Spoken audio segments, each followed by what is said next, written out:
මීදුම්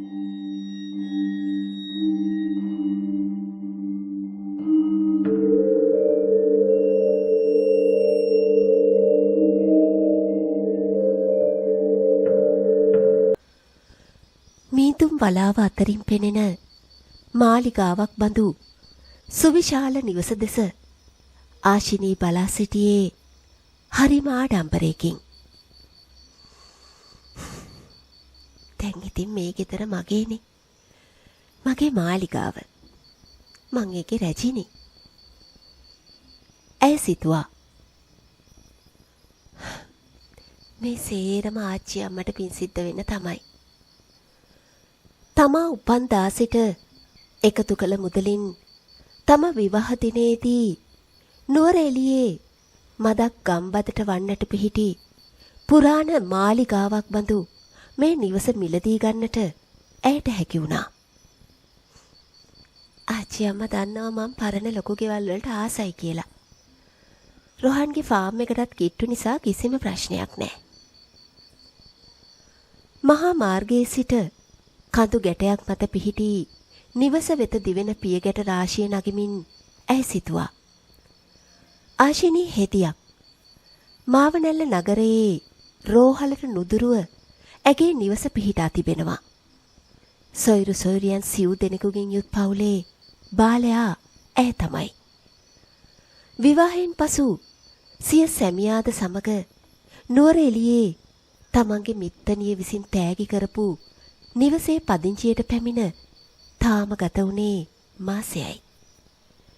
ඒ නිවස තෙමහල් නිවසක්. ලා රෝස පැහැය ආලේප කර තිබුණු එහි ජනෙල් දොරවල් සියල්ල පුරාණ වික්ටෝරියානු ගෘහ නිර්මාණ ශිල්පයට අනුව නිර්මාණය කර තිබුණා. ඇගේ සැමියා වූ රොහාන්ට ඒ ආසන්නයේම ගොවිපලක් පිහිටා තිබුණා. විවාහයෙන් පසුව තමන්ගේ වෘත්තියෙන් සමුගත් ඇය සැමියාගේ ගොවිපලේ කටයුතු වලට සහාය දෙමින් නිවසේ නතර වන්නට තීරණය කළා. රොහාන් උදෑසන ගොවිපලට පිටත් වූ පසු නිවසේ සියලුම කටයුතු ඉටුනේ ඇගේම දෑතින්. නිවස පිරිසිදු කිරීම, මල් බඳුන් සැරසිලි දමා හැඩ කිරීම, සවස් වරුවේ නිවස වටා පිහිටි උද්‍යානයේ වැඩ. ගෙවත්ත පිරී තිබුණේ නොයෙක් වර්ණ මල් වලින්. රෝස, ඩේලියා, කානේෂන් එමෙන්ම පිටුපස කොටසේ එළවලුත් වවා තිබුණා. මේ සියල්ල කිරීමට ඇයට දිනය මදි. මෙසේ තෘප්තිමත් ලෙස ශාන්ත ලෙස දවස් ගත වුණා. එහෙත් එක දිනක් සිතට කම්පනය එක් කරන යම් කිසි දෙයක් සිද්ධ වුණා.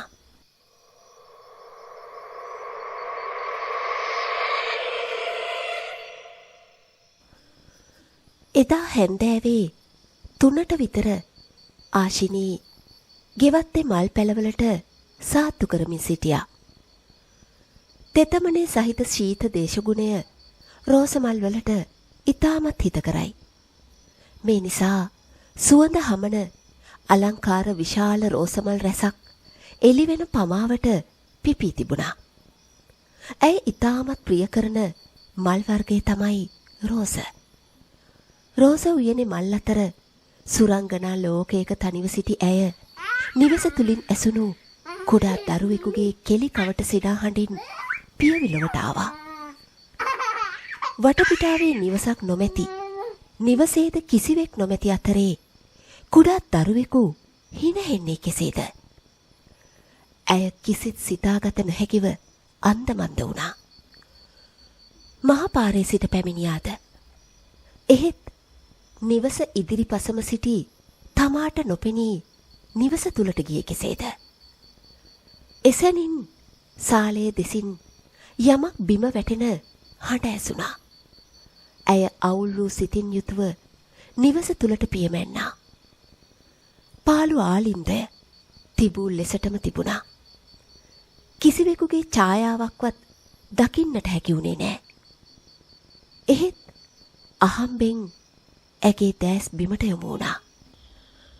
ආලින්දයේ කළු පාට පිඟන් ගඩොල් මත ඇඳුණු කුඩා පියවර සටහන් පෙළක් ඇගේ දෑසට ලක් වුණා. ඔව්. පාවහන් නොමැතිව දිවගිය කුඩා දරුවෙකුගේ තෙත දෙපා වලින් ඇඳුණු මල් පෙතිවැනි පියවර ගණනාවක්. ඇයට ඉමහත් විස්මයක් විනා බියක් දැනුන්නේ නැහැ. විමතියෙන් දෑස් අයාගෙන ඇය දඟකාර සිඟිත්තා සොයාගෙන කුඩා පියවර සටහන් පෙළ දිගේ යන්නට පටන් ගත්තා. ආලින්දය සාලය හරහා ඔවුන්ගේ නිදන කාමරේ තෙක් පැමිණි පියවර පෙළ නිදන කාමරේ දොරටුවෙන් ඇතුළු වී අමුතුම තැනකින් නතර වුණා. ඒ නිදන කාමරේ කෙළවර බිත්තිය ළඟිනුයි. ඇය කොතෙක් දෑස් අයාගෙන සෙව්වත් ඉන් එහාට කිසිදු පියවරක් පෙනෙන්නට තිබුණේ නැහැ. දෙයනේ, ඒ ළමයා එතකොට බිත්තියසට රිංගුවද?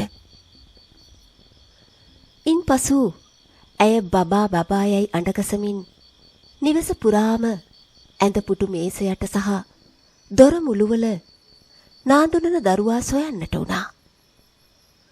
කොතෙක් වෙහෙසට පත්ත සොයා බැලුවත් ඉන්පසු කිසිවෙකුගේ සේයාවක්වත් දකින්නට හැකි වුණේ නැහැ. ප්‍රහේලිකාවකට මැදි වුණු ඇය දවසේ ඉතිරි කොටස ගත කළේ තෝන්තුවාවෙන් වගේ. රාත්‍රියේ රොහාන් පැමිණි පසු ඇය තමන්ගේ අද්භූත අත්දැකීම ඔහුට පවසා සිටියා. ඔහු පුදුමයටපත් වුණා. ඔයා දවල් දවසට තනියමනේ ඉන්නේ. ඒ හින්දා හෙට ඉඳන් මාත් එක්ක ෆාම් එකට යන්. පස්සේ කාව හරි තනියට හොයාගන්න බැරිය? ඔහු පැවසුවා. ටික දවසක් හෝ එසේ කිරීම හොඳ බව ඇයටත් හැඟුණා. එහෙත් ඇය ඊටාම කැමති නිවසේ සිටින්නටයි. මේ මාලිගාවක් බඳු නිවසේ කොතෙක් සිටියත් ඇයට වෙහෙසක් දැනෙන්නේ නැහැ. ඉන්පසු දිනපතා උදෑසන පිබිදී දහවල් ආහාරයත් සකස් කරගෙන දෙදෙනාම ගොවිපලට ගියා. ගොවිපලේ නොයෙකුත් වැඩ අතරේ කාර්ය බහුල වුන් නැවතත් නිවසට පැමිණෙන්නේ රාත්‍රී අඳුරත් සමගයි. වෙහෙස නිසා රාත්‍රී සුව නින්දකුත් ලැබෙනවා. මෙසේ සතියක්ම ගත වුණා. කෙමෙන් ඇයට එම අද්භූත සිද්ධිය අමතක වන්නට වුණා පමණයි. එම සතිය අවසානයේ සෙනසුරාදා රාත්‍රියේ ඔවුන් දෙදෙනාම සුපුරුදු පරිදි රාත්‍රී 10ට පමණ නින්දට ගියා.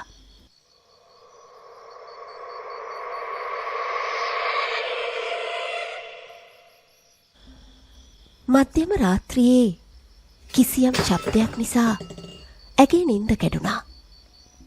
දැස් විවර නොකරම ඇය සවන් දුන්නා. සිහින් ඉකිබිඳු හඬක්. ඇය තිගැස්සී දැස් විවර කළා. මැදියම් රැයේ සඳ එළිය දුහුල් ජනෙල් තිර අතරින් කාමරේ තුල රටා මැව්වා. ඒ අතරින් ඉදිරිපස බිත්තිය අසල කිසියම් රුවක් අඳුර තුල අතුරු දහන් වුණා. ඇය රොහාන් දෙස බැලුවා. ඔහුත් දැස් විවර කරගෙන සවන් දෙනු දුටු ඇය පුදුමයටපත් වුණා. රොහාන්, ඔයාට ඇහුණද ඒ සත්‍යේ? ඇය විමසුවා. ඔව්, අදට මට ඒක ඇහුණු 3 වෙනි දවස.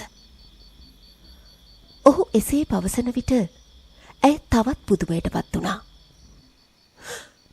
මොනවා?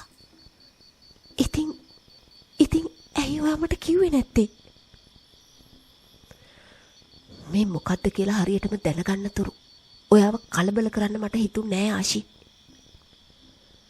ඔහු තැති ගැන්මෙන් පැවසුවා. ඉතින් ඔයාට හිතෙන්නේ මොකක් කියලාද රොහන්? කවුද මේ ගෙදර හොල්මන් කරන්නේ? ඒක තමයි.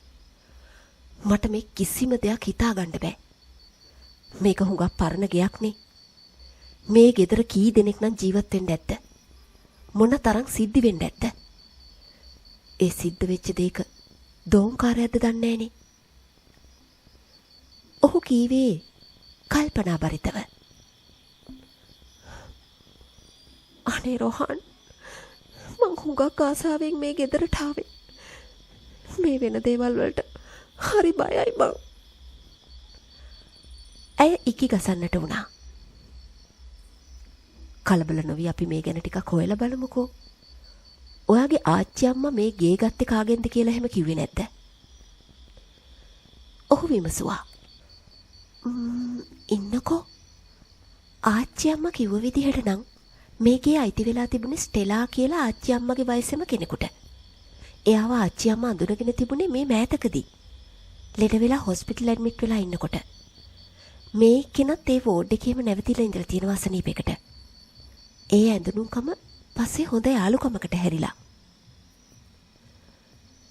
දැන් ඒ ස්ටෙලා කියන එක්කෙනකෝ. එයා දැන් ඉන්නේ කෑගල්ල පැත්තේ වැඩිහිටි නිවාසෙකලු. ඇයි රෝහන්, ඔයා ගිහින් එයාගෙන් අහන්නද යන්නේ මේ ගෙදර හොල්මන් තියෙනවද කියලා?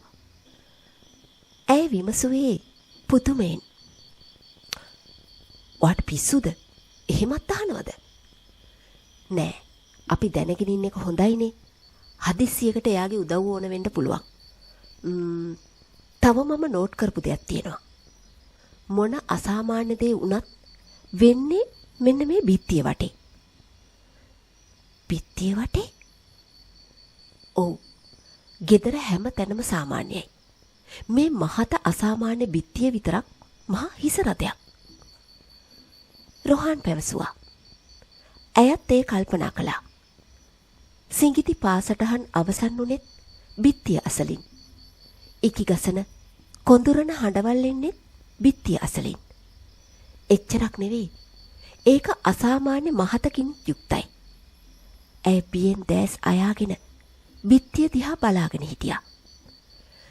ඉන්පසු සතියේ ඉතිරි දින කීපය ඔවුන් ගොවිපලේ පිහිටි කුඩා නිවසේ ගත කළා. කාර්ය බහුල ලෙස දින ගෙවුණු නිසා නිවසේදී සිතට දැනුණු කම්පනය මදක් තුනී වුණා. ඒ අතර ගොවිපලේ වැඩ කරන සේවකයෙක් වන සිවනේෂන් එයාගේ නෑදෑ වෙන කාන්තාවක් කැඳවාගෙන පැමිණ සිටියා. වයස අවුරුදු 45ක් පමණ වන කඩිසර, ඒ වගේම පිළිවෙලට වැඩ කරන ඇයව දුටු ගමන් ඔවුන්ගේ සිත් ගත්තා. මෙයා නම් හොඳයි වගේ නේද රෝහන් අපේ ගෙදර වැඩට. ආශිනී එදා හවස රෝහන්ගෙන් ඇහුවා. ඔව්, ගෙදර වැඩටත් වඩා දැන් ඕන කරන්නේ තනි නොතනියට කෙනෙක්. මෙයා આવොත් ඔයාට හැමදාම ෆාම් එකට එන්න ඕනත් නෑ. ඉන්පසු ආශිනී නීලමණි සමග නිවසේ නතර වුණා. කඩිසර ඇය නිවසේ සියලු වැඩ කටයුතු ආශිනී සිතන්නටත් පෙර නිමා කළා. මේ නිසා දවසේ වැඩි කාලයක් ගෙවත්තේ මල් සහ පළතුරු වගාව අතර කල් ගෙවන්නට ආශිනීට හැකි වුණා. එලෙසද කල් ගත කර තවත් දිනේ ඉතිරිව ඇති වෙලාවේ ඇය නිතර නොයන උඩුමහලේ කාමර බැලීමට ගියා.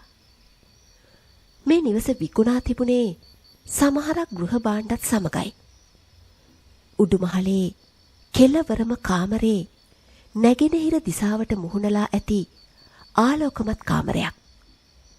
එහි පුටු සහ අල්මාරි සමග කදිම ලියන මේසයක් තිබුණා.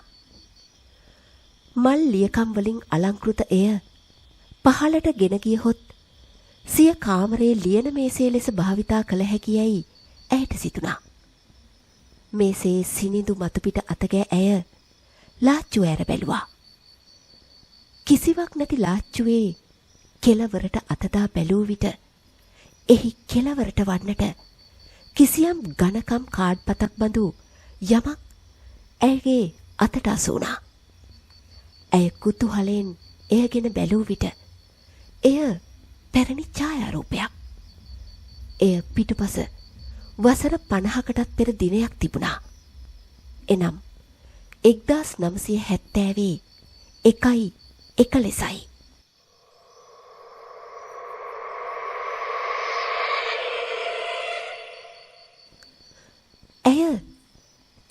රූපය හරවා බැලුවා. එය පැරණි වුණත් ඊටාම පැහැදිලිව තිබුණා.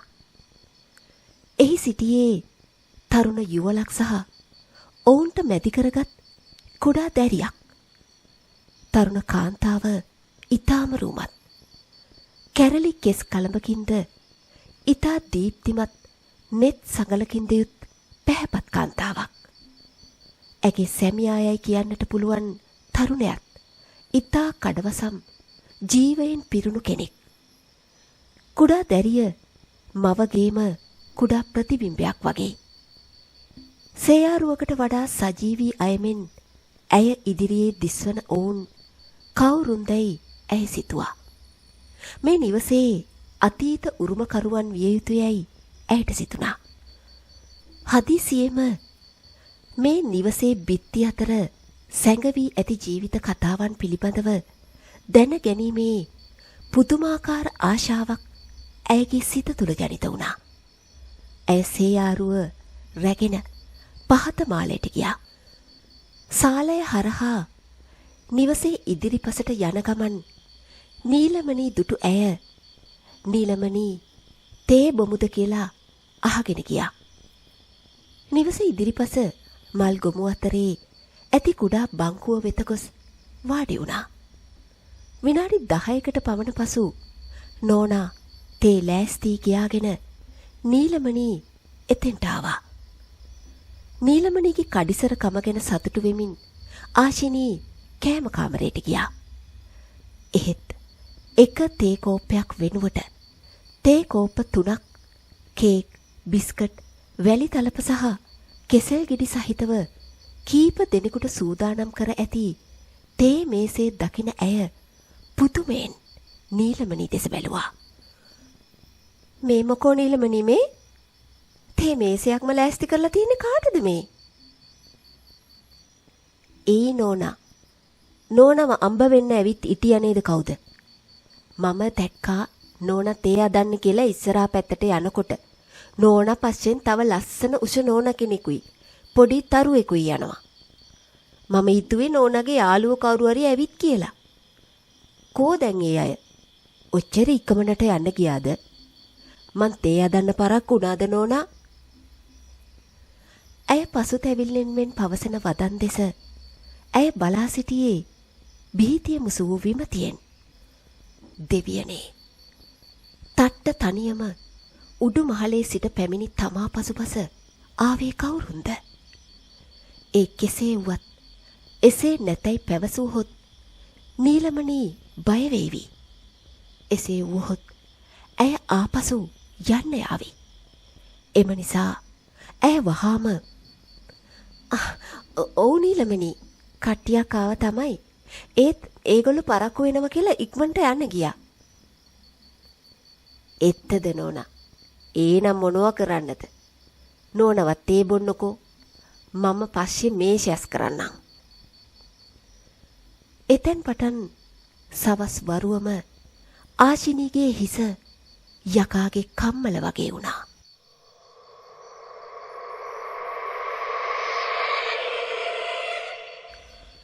හැම දෝෂයකටම එකම පිළියම දෙවියන්ගේ බුදුන්ගේ පිහිට පමණක් යයි සිතූ ඇය මෙතෙක් කලක් අල්මාරිය තුල සුරැකිව තබාගෙන සිටි රාමු කරන ලද බුද්ධ පින්තූරය පිටතට ගත්තා. මේ පින්තූරේ මං අර පිටියේ එල්ලනවා. එතකොට මේ අමුතු දේවල් හැම එකක්ම නැති වෙලා යයි. කුස්සියට යාබද ගබඩා කාමරෙන් සොයාගත් යකඩ ඇන කීපයද තරමක් විශාල අඬු මිටියදගෙන ඇය නැවත නිදන කාමරයට පැමිණියා. බිත්තියේ මැදට වෙන්නට යකඩ ඇණයක් තබා ඇය අඬු මිටියෙන් ගැසුවා. ඉන් අමුතු බොල් හඬක් නික්මුණා. ඒ හඬ නිවස පුරාම පැතිරී ගියා වගේ. එහෙත් මිටි පාරවල් සමග යකඩ ඇණය නැවී ගියා. ගහන ඇණය එසේ නැවුණා. වෙහෙසටපත් ඇය කෝපයෙන් මිටිය මේසේ මතින් තැබුවා. සවස රොහාන් පැමිණියේ ඊටමත් විඩාපත්ත සහ රෝගීවයි. ඔහුට උණ රෝගයේ ලක්ෂණ පහළ වී තිබුණා. මේ නිසා දහවල සිද්ධිය හා ඡායාරූපයේ පිළිබඳව නොකියා සිටින්නට ඇය තීරණය කළා. එහෙත් නීලමණීගේ වැඩ හා සමානව තොර තෝංචියක් නොමැතිව කියවන කට නිසා එය හෙළිදරව් කිරීමට සිදු වුණා. රොහාන්ගේ අසනීප තත්ත්වය නිසා නීලමණී පිළියෙල කළ තේ හා රස කැවිලි රස විඳීම ඔහු ප්‍රතික්ෂේප කළා. එවිට නීලමණී "ඡෑ, අද නම් පුදුම දවසක් තමයි. උදේ ඉඳන් මං තේ අදාද වීසි කරනවා. උදෙත් කාණ්ඩයක් ඇවිත් තේ නොබී ගියා." එසේ පැවසුවා. ඉන්පසු ආශිනීට සියල්ල ඔහුට විස්තර කරන්නට සිදු වුණා. සියල්ල අසා සිටි ඔහු ගැඹුරු කල්පනාවක ගිලුණා. අසනීප තත්ත්වය නිසාදෝ ඔහු ඉන් වඩාත් උමතුවකට කිට්ටු බිහිතියකට පත් වුණා යයි ඇයට සිතුණා. ඔහුට මේ දේවල් නොපැවසුවා නම් හොඳ යයි ඇය සිතුවා. රාත්‍රිය විඩා බර ලෙස නිදි වර්ජිතව ගත කළ ඇයගේ දැස් මොහොතකට පිය වුණා පමණයි. නින්ද අතරින් කිසිවෙකු මුමුණන හඬ, පිය ගැටෙන හඬ ඇසුණත් ඇගේ නින්ද කැඩුනේ නෑ. එහෙත් හදිසියේ ඇසුණු මහා ශබ්දයත් සමගම ඇගේ නින්ද කැඩී බිඳී ඇය ඇඳමත ඉඳ වුණා. නිදිමත මදක් පහව ගිය පසු ඇය දුටු දෙයින් බය බිරාන්ත වුණා. කරදරකාරී බිත්තියේ පැත්තක් කඩා වැටී තිබුණා. ඒ මෙතෙක්කල් එහි තිබුණු අසාමාන්‍ය මහතටද හේතුව අනාවරණය කරමින් එහි වෝල් කබඩ් එකක්. වෝල් කබඩ් එකේ රාක්ක මත අසාමාන්‍ය පොදි දෙකක්. ඒ අසල තමා දහවල මේසේ මත තැබූ අඬු මිටියත්ගෙන වේවුලමින් සිටින රොහාන්. සිහි එළවාගත් ඇය වහාම ඇඳෙන් බැස විදුලි බුබුල දැල්ලුවා. මුළු කාමරේම එළිය වුණා. ඒ ආලෝකයෙන් ඇය දුටුවේ කිසිදා දැකීමට සිහිනෙන්වත් නොසිතූ දසුණක්. වෝල් කබඩයේ ඉහළ රාක්කයේ නිදන ඇඳුමකින් සැරසුණු කාන්තාවකගේ වියලී ගිය මලසිරුරක්.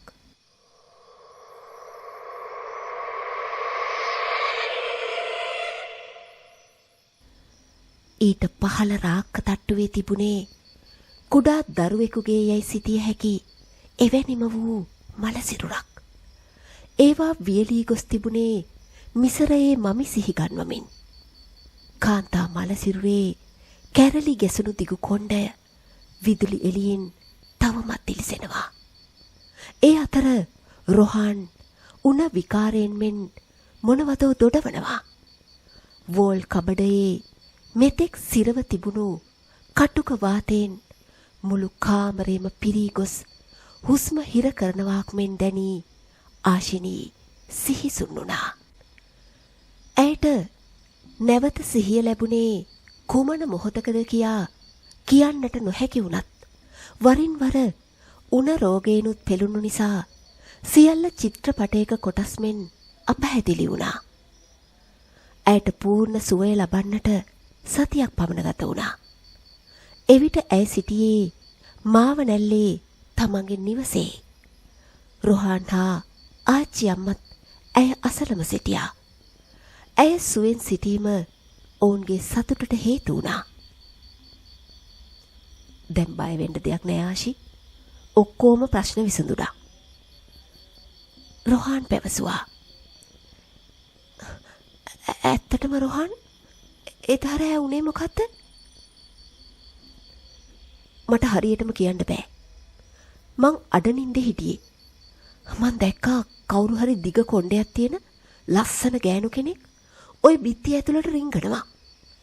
ඊට පස්සේ ටිකකින් බිත්තිය ඇතුලෙන් හුස්ම හිර වෙලා දඟලන කෙනෙක්ගේ සද්දයක් ඇහුණා. මට ආයුධයක් තිබුණේ නැහැ. මේසෙ උඩ අඬු මිටියක් තිබ්බා. ඒකේ උල් කෙලවරින් මම බිත්තියට ගහගෙන ගියා. බිත්තිය ලේසියෙම කඩා වැටුණා. ඔයා අසනීප වෙලා හිටපු දවස්වල ගොඩාක් දේවල් වුණා.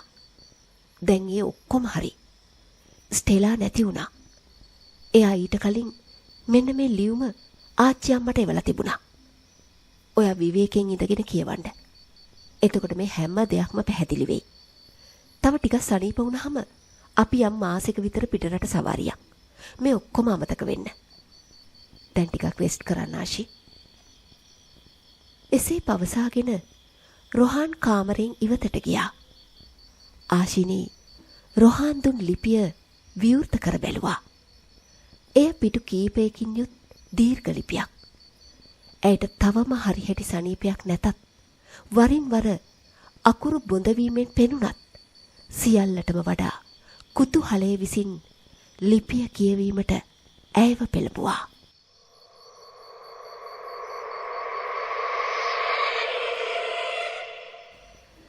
හිතවත් දේසි, මේ ලියුම ඔයා අතට පත්වෙනකොට මම මේ ලෝකේ මගේ දුක් කරදර අවසන් කර තිබේවි. ඒත් මම යන්න ඉස්සර මගේ හිත නිදහස් කරගන්න ඕන. ඒකට මට මේ වෙනකොට ඉන්න එකම හිතවතා ඔයා. මගේ කතාව ඇහුවට පස්සේ ඔයාට මා ගැන සමහර විට පිළිකුලක් දැනේවි.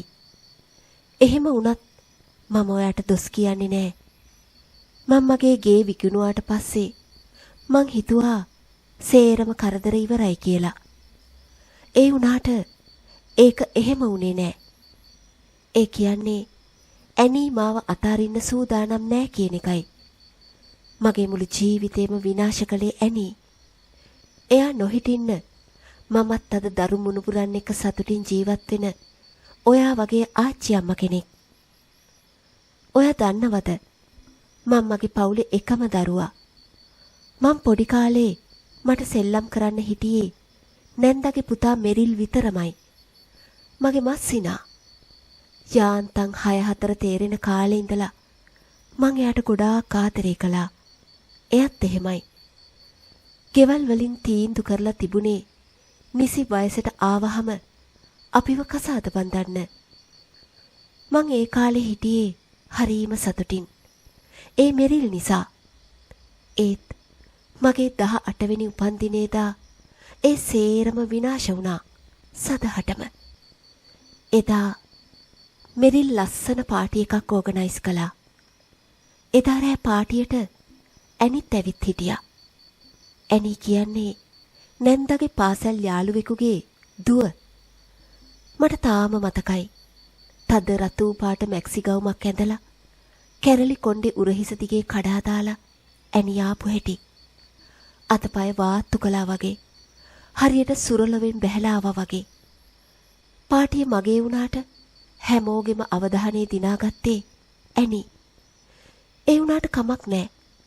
කවුරු නැතත් මෙරිල් මට හිටියොත් ඇති. එදා මම හිතුවේ එහෙමයි. ඒත් මට වැරදුනා. එදා මට මෙරිල්වත් සදහටම නැති වුණා. එදා ඉඳන් මෙරිල්ගේ ලෝකෙ හිටියේ ඇනි විතරමයි. මම මීට කලින් එයාගේ ජීවිතේ හිටියා කියලාවත් එයාට අමතක වුණා. ඔයාගේ තරුණ කාලේ කවදා හරි ආදරේ ප්‍රතික්ෂේප වෙලා තියෙනවද ඩේසි? එහෙමනම් ඔයා විඳලා ඇති තමන්ගේ එකම ආදරේ ප්‍රතික්ෂේප වුණාම දැනෙන වේදනාව. මං හිතන්නේ ඒ තමයි ලෝකේ තියෙන කටුකම වේදනාව. ඩේසි, මට මෙරිල්ලර වෙන ආදරයක් තිබුණේ නෑ. ඒත් ඇනි ඒක මගෙන් උදුරගත්තා. ඉතින් මං එයාට වෛර කරන එක පුදුමයක්ද? දැන් මට වයස 75ක්. මීට අවුරුදු 50කට එහා මට දැනුණු වේදනාව තාමත් එහෙමමයි. මම ඊට පස්සේ කා ගැනවත් හිතුවේ නෑ. ගොළු බෙල්ල කටුව ඇතුළට වැදුනා වගේ මගේ ලෝකේ මම තනි වුණා. මං ඇනීට තදින්ම වෛර කළා. ඒත් ඒ බවක් නොපෙන්නා පිටින් සංසුන් පෙනුමක් මවාගෙන හිටියා. අවුරුදු 5-6ක්ම. ඒ අතර මෙරිල් ඇනීව බැන්දා. ඒ දෙන්නට ලස්සන චූටි දුවෙකුත් හම්බ වුණා. මෙරිල්ට ඒ දෙන්නගෙන් තොර ලෝකයක් තිබුණේ නෑ. ඒත් මගේ ජීවිතේ එහෙමමයි. මං දිනපතා මැරෙමින් ඉපදෙමින් මෙරිල් එක්ක 6-4 තේරෙන දා ඉඳලා ගත කරපු සුන්දර ලෝකයේ ගැන සිතමින් කල් ගෙව්වා. මෙරිල්ට ඒ කිසිම දෙයක් මතක තිබ්බේ නෑ. එයා හිටියේ අලුතෙන් ඉපදුනා වගේ. මේ අතර මගේ අම්මා තාත්තා දෙන්නත් නැති වුණා. මහ ගෙදර මම සැලී සෑම් අංකලුයි එක්ක තනි වුණා. ඒ දෙන්නා මං පොඩි කාලේ ඉඳන් ගෙදර වැඩට හිටපු අය. දෙමාපියෝ වගේම හිතවත්. මේ අතර මෙරිල්ට ව්‍යාපාරික කටයුත්තකට මාසෙකට රට යන්න සිද්ධ වුණා. මෙරිල් මේ වෙනකොට එයාගේ තාත්තගේ බිස්නස් එක කරගෙන යමින් හිටියේ. ඉතින් ඇනීවයි චූටි දුවවයි තනියම නවත්තලා යන්න මෙරිල් බය වුණා. ඒ දෙන්නව අපේ ගෙදර නවත්තලා යන්න තීරණය වුණා. මෙච්චර වේදනාවක් මට දීලත් මම හැඟීම් දැනීම් නැති යන්ත්‍රයක් කියලා හිතලාද මන්දා තව දුරටත් මෙරිල් මගෙන් උදව් බලාපොරොත්තු වුණා. මං ඇනීව තදින්ම පිළිකුල් කළත් මට වෙන කරන්න දෙයක් ඉතිරි වෙලා තිබුණේ නෑ. ඇනී මෙරිල්ව අයිති කරගත්තා වගේ ටික දවසකින් මගේ ගෙදරන් නිදහසේ සැරිසරන්න ගත්තා. මගේ කාමරය ගෙදර තිබුණු ඉඩකඩ හා ආලෝකයේ ඇති හොඳම කාමරය නිසා ඒක මාසෙකට ඇනීට දිය යුතුයි කියලා මෙරිල් යෝජනා කළා. මම මගේ ඇඳුම් ටික අරගෙන වෙන කාමරයකට ගියා. මෙරිල් රට ගියා. මම මගේම ගෙදර අප්‍රියන් හා එක්වීමේ දුකින් පීඩා වින්දා. මේ විදිහට සති 3ක් ගෙවිලා ගියා. මට දැන් ගෙදර ඉඳිල්ලත් එපා වෙලා. එදා දවස මට හොඳට මතකයි. ඒ 1969 මාර්තු 2 වෙනිදා. උදේ ඉඳන්ම හරීම මූසල දවසක්. එදා උදේ ඇනීගේ යාළුවෙක් ආවා එයාව හම්බ වෙන්න. ඒ යාළුවගේ වෙඩින් එක පහුවෙනිදටලු. වෙඩින් එකට පල්ලිය සරසන්න එයාට මල්ල ඕන වෙලා තිබුණා. ඇනී මගේ වත්තේ තිබුණු සේරම රෝස ඇන්තූරියම් මල් ටික කිසිම අනුකම්පාවක් නැතුව කපලා එයාට දුන්නා. ඇනී මගෙන් ඇහුවේවත් නැහැ. ඒ වෙනුවට මෙරිල්ට කෝල් කරලා මෙරිල්ගෙන් ඇහුවේ. මං කාමරේට වෙලා මං ආදරෙන් හදපු මල් ටික කිසිම අනුකම්පාවක් නැතුව කපාගෙන යන හැටි බලාගෙන හිටිය ඩේසි. එදා හැන්දෑ වෙනකොට මට හොඳටම උණ. රෑ මැදියමේ මට තද වතුර තිබහක් හැදිලා ඇහැරුණා. මගේ ඇඟපත තලා දාලා වගේ. මට හරි අසරණකමක් දැනුණා.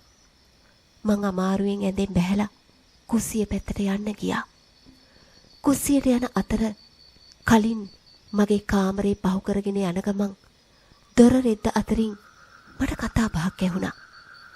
ටෙලිෆෝන් එක තිබුණෙත් ඒ කාමරේමයි. ඇනී රට ඉන්න මෙරිල් එක්ක කතා කරනවා. ඇනීගේ වැඩේ මෙරිල්ට කෝල් කරන එකමයි. මට කතා කරන සමහර වචන පැහැදිලිව ඇහුණා. මේ ගෙදර නම් හරිම ෂෝක් මෙරිල්. මං අපේ ගෙදරට වඩා මේ ගෙදරට තමයි ආස. මේ ඉතින් එයා තාම බැඳලත් නෑනේ. අපි එයාට ඒකට ගෙදර තියෙන මනමාලේ හොයලා දෙමු. මේ ගේ අපි ඉල්ලගමු. ඒ කතා කරන්නේ මං ගැන බව මට වැටහුණා. ඇනීගේ ඊළඟ ඉලක්කය මගේ දෙමව්පියන්ගෙන් මට ලැබුණු මේ ගේත් අයිති කරගන්නයි. මගේ මුළු ඇඟම වෙවුලන්න ගත්තා. මං එහෙමම කුස්සියට ගිහින් සීතල වතුර එකක් බීගෙන ගියා. මං පැයක් විතර කුස්සියේ වාඩි වෙලා හිටියා. ආපහු මගේ කාමරයට එනකොට ඇනීගේ කාමරේ නිහඬව තිබුණා. මං දොර රෙද්ද මෑත් කරලා බැලුවා. ඇනී මගේ ඇඳේ සුව පහසුවට නිදි. මං බලාගෙන හිටියා. හඳ එළිය එයාගේ මූණට වැටිලා යාන්තමට hina වීගෙන වගේ එයා නිදි. දැන් හඳ වගේ හිටියට මගේ මුළු ජීවිතේම ගිලගත්ත රාහු නේද මේ කියලා මගේ ඉහමුල දවාගෙන මහා කෝප ගින්නක් ඇවිලුණා. මං තව දුරටත් නොහිතා ඇඳේ පැත්තකින් තිබ්බ කොට්ටේ අරන් ඇනීගේ මූණ වැහෙන්න තියලා තද කරා. නින්ද හිටිය නිසාද මන්දා එයා වැඩිය දැඟලුවේ නෑ. කොච්චර වෙලා එහෙම හිටියද කියලා මට තේරුන්නේ නෑ. ඇනී සම්පූර්ණයෙන්ම නිසල වුණාම මං කොට්ටේ අයින් කළා. එයා සදහටම මගේ ජීවිතෙන් යන්න ගිහින් කියලා මට තේරුණා. මං පොඩ්ඩක්වත් දුක හිතුවේ නෑ. මං ආපහු හැරිලා කාමරෙන් එළියට යන්න හැදුවා විතරයි. මට ඉකි ගහන සද්දයක් ඇහුණා. මං ආපහු හැරිලා බැලුවා. එතකොටයි දැක්කේ මෙරිල්ගේ දුව එයාගේ පුංචි ඇඳේ ඉඳගෙන මං දිහා ඇස් ලොකු කරගෙන බලාගෙන ඉන්නවා. මං කරපු දේ එයා දැක්කද දන්නේ. මොහොතකින් එයාගේ තොල් පෙරලිලා මූණ වෙනස් වීගෙන එනකොට මට තේරුණා එයා හයියෙන් අඬන්න එන බව. මං ඉබේම දුවගෙන ගිහින් අඬන්න නොදී එයාගේ කට අතින් වහගත්තා. විශ්වාස කරනවද ඩේසි? මං ඒ දරුවා උපන්නට පස්සේ එයාව අල්ලපු මුල්ම වතාව කියලා. එයා පුංචි සිනිදු අත්වලින් මගේ අතේ මැණික් කටුව ළඟින් අල්ලගත්තා. වත්තේ මම වවන රෝසමල් අත ගන්නකොට මට දැනුනෙත් මේ වගේමයි. මට දරුවා ගැන කිසිම වෛරයක් නැහැ. එයා ලස්සන ලොකු ඇස් හරවලා මගේ මූණ දිහාම බලාගෙන හිටියා. මං දන්නේ මං ඒ වෙලාවේ හිටපු මානසිකත්වය අනුව මං කොච්චර තදින් දරුවගේ කට වහගෙන හිටියද කියලා. එයාගේ ඇස් බාගෙට පියවිලා මගේ අත අල්ලගෙන හිටිය අත් දෙක හෙමින් අතෑරෙනකොට තමයි මට සිහි කල්පනාව ආවේ. මං ඉක්මනට මගේ අත අයින් කරා. ඒත් ඩේසි මං ප්‍රමාද වැඩි. පොඩි එකා රෝස පොහට්ටුවක් මැලවිලා වැටෙනවා වගේ මගේ අත් දෙක උඩට වැටුණා. මට මහා සංවේගයක් දැනුණා. ඇත්තමයි ඩේසි. දරුවට අනතුරක් කරන්න මං හීනකින්වත් හිතුවේ නෑ. මම එයාගේ කට තද කරගෙන වහගෙන ඉන්නකොට එයාට හුස්ම හිර වෙන්නේ නැති. මං කෑ ගැහුවා. දූ මෙලනි නැගිටින්න කියලා. දරුවා සොලවමින් කෑ ගැහුවා. මගේ කෑ ගැහිල්ලට සැලී සෑම් අංකලුයි දුවගෙන ආවා. මම වෙච්ච හැම දෙයක්ම ඒ දෙන්නට කිව්වා. මගේ අතින් නොදැනුවත්වම පොඩි දරුවට වෙච්ච දේ මට දරා ගන්න බැරි වුණා. පහවදා පොලිසි ගිහින් මේ සේරම කියන්නයි මං හිතාගෙන හිටියේ. මට දැන් කොහේ හිටියත් එකයි, හිරේ හිටියත් එකයි කියලා මට හිතුණා. ඒත් සැලී සෑම් අංකලුයි ඒකට ඉඩ දුන්නේ නැහැ. දැන් වෙච්ච දේ උනා පුංචි නෝනා. ඒකට කරන්න දෙයක් නැහැ. නෝනාගේ ජීවිතේ තවත් විනාශ කරගන්න ඕන නැහැ. ඒගොල්ලෝ කිව්වා. සෑම් අංකල් මිනී දෙක මගේ කාමරේ තිබුණු ලොකු වෝල් කබඩ් එකේ රාක්කවල තිබ්බා. එයාම වත්තෙන් හොයාගත්ත ගඩොල් තියලා වෝල් කබඩ් එක වැහෙන්න බිත්තිය පැන්දා. පහුවදා හැන්දෑව වෙනකොට තීන්තත් ගාලා ඉවර කළා. ඊට පස්සේ සැලී ඒක වැහෙන්න කර්ටන් එකකුත් මහලා ඉල්ලුවා. අවුරුදු 6ක් තිස්සේ ඇනී කෙරේ තිබුණු වෛරය පිළිකුල නැති වෙලා ගිහින් කලකිරීමත් හිස් බවත් සිත තුල අරක්ගත්තා. මේ අතර කුඩා දරුවා කෙරෙහි අපරිමිත ශෝකයෙන් හිත පිරී ගියා.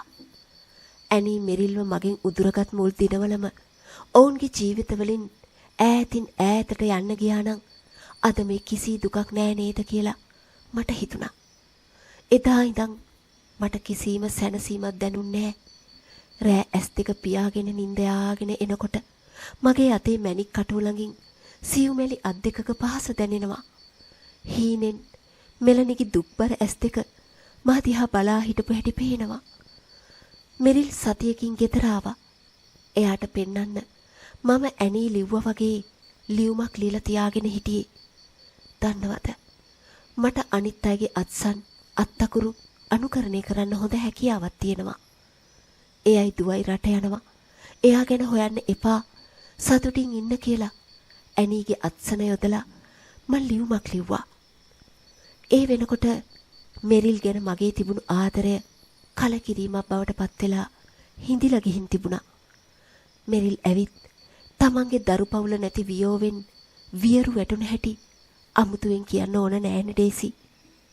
එයා පිස්සුවෙන් වගේ කාර් එකත් අරගෙන පාරක් ගානේ වෙලාවක් අවේලාවක් නැතුව ඇනීව හොයා ගියා. මම හිතක් පපුවක් නැති ගලක් වගේ මේ සේරම දිහා බලාගෙන හිටියා. මට මෙරිල්ව සනසන්නවත් එයාගේ දුක බෙදා ගන්නවත් පුළුවන් කමක් තිබුණේ නෑ. මම වැඩි කල නොයා පාස්පෝර්ට් හදාගෙන රට ගියා. මම රටින් රට ගියා සැනසීම හොයාගෙන. හැම තැනම ඇවිත්තා. ඒ යන හැම තැනකදීම මගේ වම් අතේ මැණික් කටුව ළඟින් අල්ලගෙන ඉන්න රෝස පෙති වගේ සිනිඳු අත් දෙකක පහස මට නිතරම දැනුණා.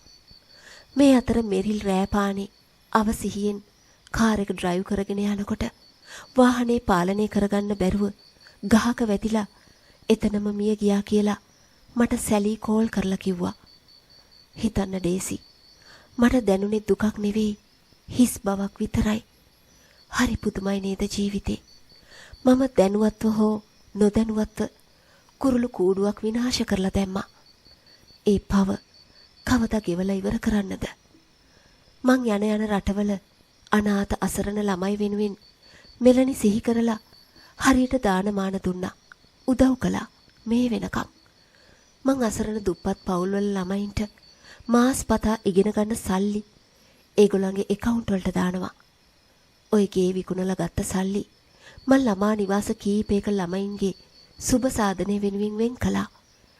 මගේ ජීවිතයේ සැනසීමකට තියෙනවා නම් තියෙන්නේ ඒ මං කරපු පින් දහම් විතරයි. අද හවස පොලිසියෙන් ඇවිත් කිව්වා මං විකුණපු ගෙදරින් බොඩිස් දෙකක් හම්බුණා කියලා. හෙට මට පොලිසියට ඇවිත් කට උත්තරයක් දෙන්න කියලා. ඊට කලින් මම මේ ලියුම ඔයාට ලියන්නේ. මට අද හරිය අමුත්තක් දැනෙනවා ඩේසි. හෙට ඉර උදා වෙන්නේ නැති වෙයි කියලා මට හිතෙනවා.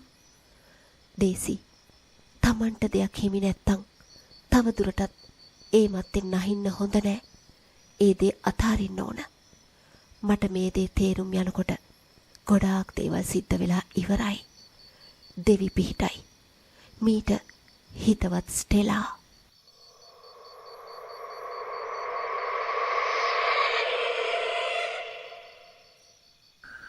ඇත්තටම ස්ටෙලා ආන්ටිට පහුවදාට ඉර පෑවුවේ නෑ. එදාම රෑ හાર્ට් ඇටැක් එකකින් එයා නැති වුණා. ලිපිය කියවා හමාර කළ ආශිනීට ස්ටෙලා ආන්ටි ගැන ඇගේ ජීවිතය ගැන තද ශෝකයක් ඇති වුණා. සේරටම වැරදිකාරයා මෙරිල්. ඇයට සිතුණා බලාපොරොත්තු දීලා ඒක නැති කරපු එක තමයි සේරටම මුල. ඊට වන්දි ගෙවන්න සිදු වුණ අසරණ මෙලනි ගැනත් ඇයට ඇති වුණේ තද ශෝකයක්. ඒ වන විට ස්ටෙලාට සිටි එකම මිතිරිය වුණු ඩේසි විසින් ඇගේ අවමංගල්‍ය චාමන්දමින් සිදු කෙරුණා. ඇගේම මැදිහත් වීමෙන් සොහොන් බිමේ මෙරිල් අසලින් ඔහු මෙතෙක් කලක් සොයමින් සිටි ඇනී හා මෙලනිගේ සිරුරුත් භූමදානය කෙරුණා. ආචිනි හා රොහාන් යුවල මාසයක සංචාරයකට ගොස් පැමිණෙන විට ඩේසි එම නිවසේ නිදන කාමරයේ තිබුණු බිත්තිය සම්පූර්ණයෙන්ම කඩා ඉවත් කර එය සාලයට සම්බන්ධ කොටසක් ලෙස සකස් කර තිබුණා. ඉන්පසු කිසිම දවසක අසාමාන්‍ය යමක් එහි සිදු වුණේ නෑ. ඩේසි ජීවත් වනතුරු ඇය විසින් සෑම මසකට වරක්ම ස්ටෙලා මෙලනි සහ මෙරිල් සිහිපත් කර නගරයේ ළමා නිවාසයකට දානයක් දුන්නා.